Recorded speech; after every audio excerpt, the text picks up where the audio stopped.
Today, I want to talk about something that has bothered me for a very long time. Why didn't I try in middle school? Why didn't I try to regain my position as the top student? Why did I skip homework and not listen in class? I knew it was important, and I definitely had the ability and intelligence, but I just didn't try. For a long time, my parents and I all thought it was because of my laziness, lack of initiative in studying, and perhaps teenage rebellion. But as I start to do deeper self-exploration, I begin to realize that there is something more serious going on underneath. To better understand what really happened, I put myself back to a time I was in class. Most of the time, I was paying attention to two specific people in class. The first was the most active student, the one who always answered questions, always engaged, always seemed confident even when they gave wrong or silly answers. Every time I watched that person, I felt huge disappointment in myself. I saw my old self, the capable version of me in them, the me from primary school who used to be that person. The second person I paid attention to was the teacher, not what the teacher was saying, but how the teacher treated me. In primary school, my teachers genuinely enjoyed teaching me. They saw me as special and clever. They would elect me as class representative, recommend me to perform in front of the whole school, and give speeches on assemblies. In middle school, what I had in primary school was completely gone. The teachers no longer saw me in that way. Some saw me as a student who couldn't even do his homework.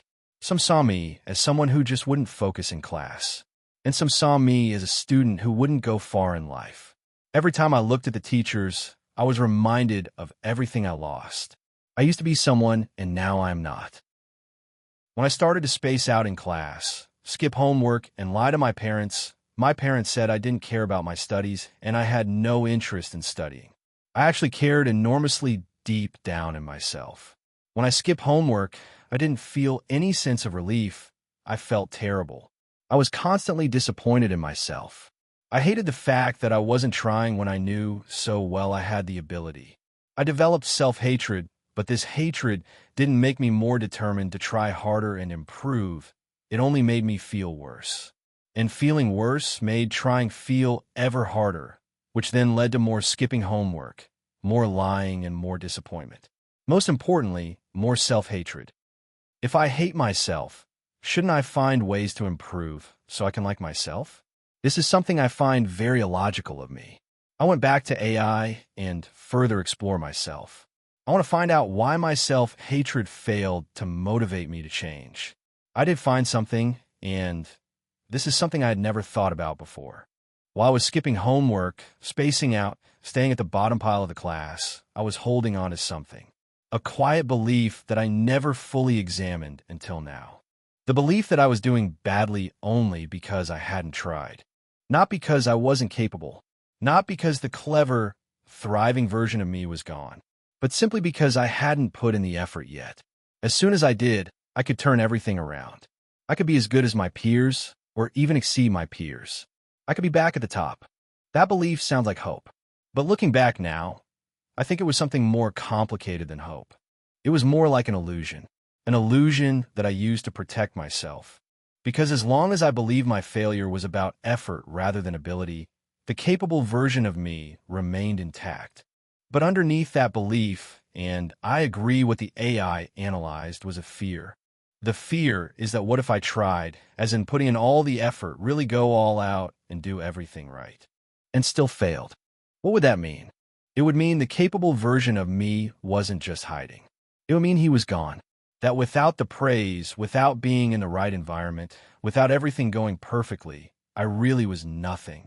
I was already nothing, but that would make me even more like a nothing, like garbage.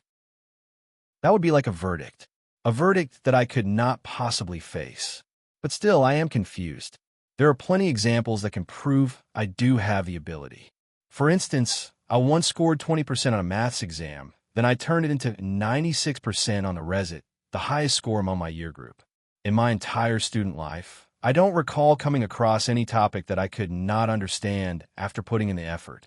The reason I struggled with some topics was because I didn't study. Even if my fear was true, I think I could at least reach the passing line for my homework. That would still be much better than skipping homework, and also make me feel better about myself. I continue to find out why I didn't take any action at all. the AI pointed out something new. It mentioned something called action awareness gap. Basically, I was dominated by emotional response rather than rational thinking. Even though I was aware of the fact that what I was doing was wrong, and I knew the right thing to do, the fear I mentioned earlier was too intense that it stopped me from turning rational thinking into action. I still need to carry out more research on this. This is just against common logic, and I need a bit more time to think about it.